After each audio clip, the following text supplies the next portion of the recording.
Hello. Today we're talking about a mystery. It's a very big one that we've been discussing in the gas mask collecting community for several years. And it centers around the small imaginary country called Belgium, just off the coast of France. And the real question we're wondering today is, how could Belgium, a country which for most of its existence has been buying masks from Italy, who allegedly exists and makes things, debatably, right? Yeah, I don't think Pirelli is like an actual thing. Yeah. They're a tire company. They don't make masks. I think the only real Italian company is Sakic. Anyway, the question we're asking today is, how is this stupid little made-up country so fucking dumb that they managed to fuck up making a drinking tube system? Because literally everyone else, I'm sure the Viet Cong could make a drinking tube system for their little shower caps, and it'd work better than the friggin' Ingecom bullshit. Fuck you. There's no mystery. It's just shit. Wow, I was really hoping that there was a weasel behind that would rip my face off, and this is Oh, much it's worse. in the bag. Oh, okay, cool. So this is the BEM-4GP, which we've learned means Belgian Engicom mask, fourth generation, general purpose. Is that like some fuck or what? Because that'd be like calling the M40 the fucking American MSA mask fourth generation field protective or some shit. What, you haven't heard of the fucking AMS what was it? chill. I think the points. I think we're good, but I'm explicitly angry at this thing. real talk, it's actually a great design. Oh yeah, it is. It's not bad. It's kind of somewhere between a Panorama Nova and a like an S10 or FM12, and it's really not bad in this configuration. Because, well, let me back up for a little bit. So yeah, this was supposed to be Belgium's new fourth generation mask. It would have replaced the ANP M51s and M53s that they've been using. They didn't even use the 53s. They always stuck with the 51s. Oh. France was the one that felt like they needed to improve on the 51 by just changing the outlet valve slightly. Oh god almighty. Okay. So anyway, this was supposed to be their new hot thing, and it was made by a firm called Engicom. Also, a lot of this info we're going to talk about comes from the website gasmasks.be. And just want to put it out there. Really great website. Definitely. For Belgian masks. If you have any questions regarding Belgian shit, go ahead and check them out. Yeah. It doesn't work too well on Opera, but Firefox are fucking golden. So yeah, this was supposed to be their new thing, and it's really pretty cool. It's got this nice thing. Obviously, the big selling point for it, if I don't break it in half, is that you can tilt this to the side, and it goes either way. I was a bit disappointed with it because I originally thought that this was a push button in the center, and I'm sure a lot of other people did too before they handled this mask. But no, that's just that's just the axis for the actual canister stem. It's all pressure fit, so you could just rotate that fucker wherever you want as long as it's in those three positions. Yeah, it snaps into those. It's got a really cool carrier though, I will say, if you'll hold the back of it. Give me one moment to get a good grip on the... Let's grab one of those bullshit here. Yeah.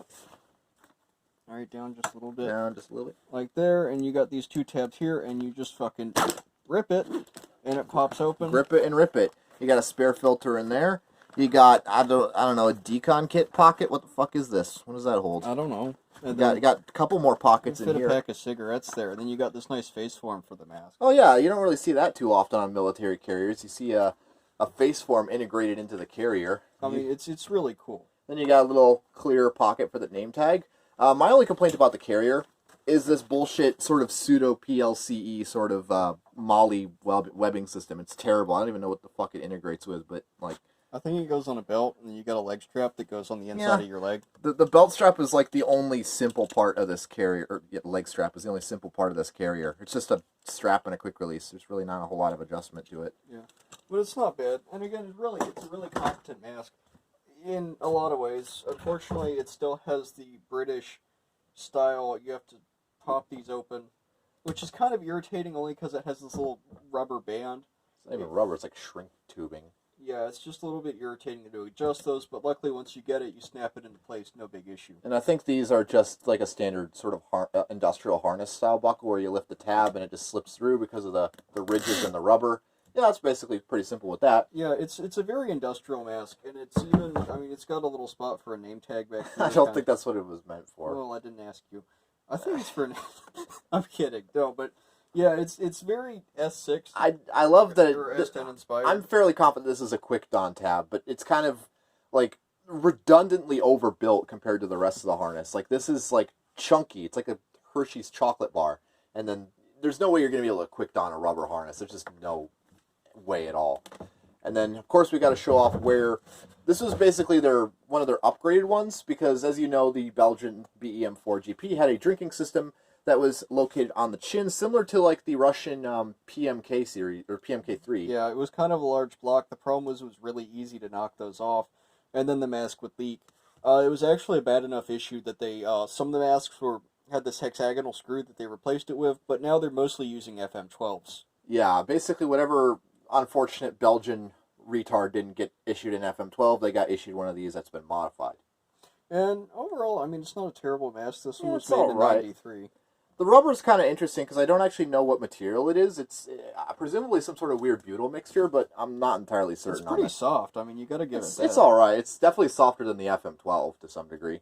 Yeah, it's a little bit. Then the filter is a little bit unbalanced when it's off to the side. Yeah, and then the internal oronasal cup here is presumably made out of silicone, because this is like extremely soft and flexible. I'm gonna have to get behind the camera to show you guys. You can see some date stamps on the inside there. I believe the mask is dated. Let's see. Of course they're upside down, because why the fuck wouldn't they be? You got the 36. yeah, 1993, and then the nose cup itself, which is sideways. Oh, we could mix it up a little. Belgium is dated 1994. If you could see that, you got a medium stamp on the nose cup and a medium stamp on the chin. Although I'm pretty sure you might have already seen that.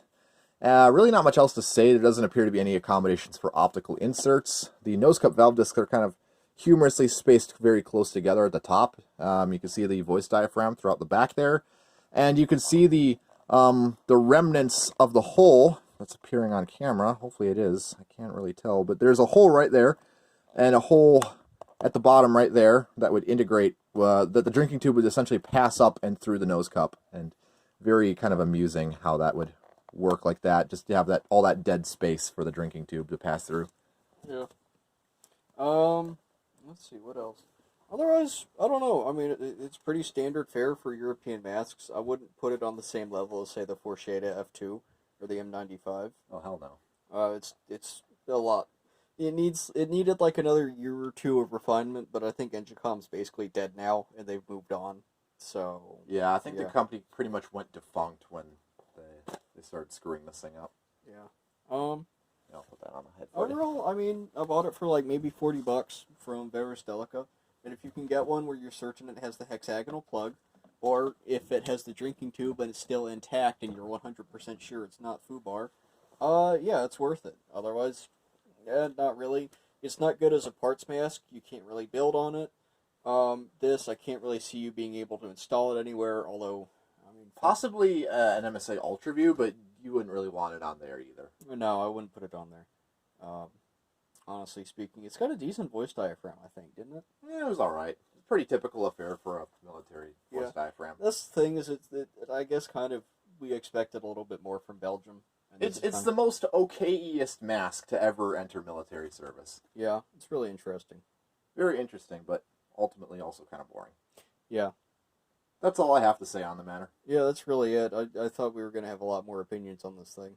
Not really. It's Belgian, and it had an infamousy of just breaking the drinking tube. That's all you really need to know. So, yeah, thanks for watching. I guess. Cool.